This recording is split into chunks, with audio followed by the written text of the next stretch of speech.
Christiane here for Card Player TV for another edition of Strategy. I'm here with Scott Fischman. Scott, how are you doing? Good, how you doing? I'm doing well. It's good to see you. Now, Scott is a sit-and-go guru, so we're going to talk about six-handed sit-and-gos.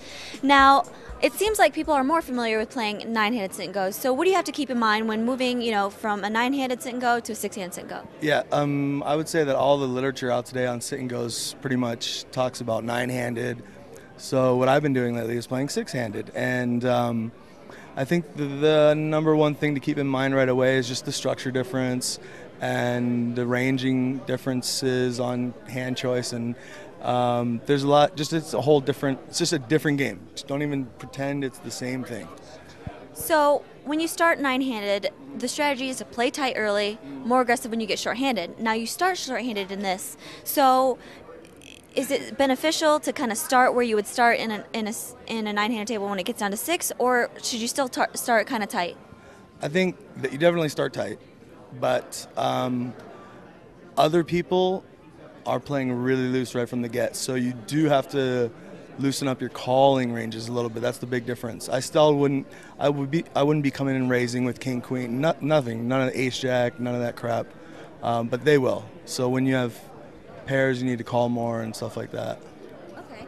So like in an early position, like under the gun, you still kind of throw those marginal hands away, but you need to be calling more because other people are playing too aggressively when the blinds are too low? Like when other people are raising, you need to call their raises more, but I wouldn't choose to enter the pot.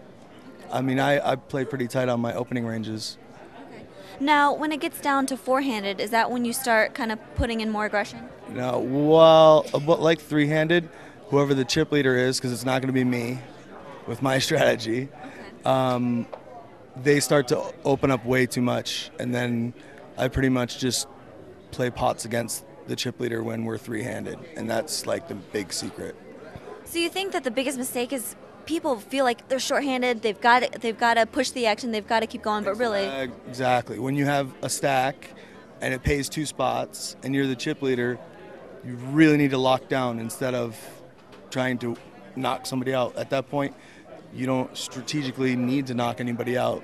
If they knock each other out, then you're heads up with even stacks, pretty much. Okay. Now, when you're three-handed, is it more important to go for that win and not worry about bubbling, or is it more important to cash?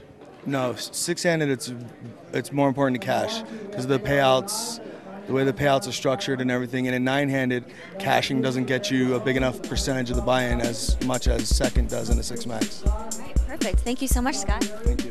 Christiane with Scott Fischman for Card Player TV.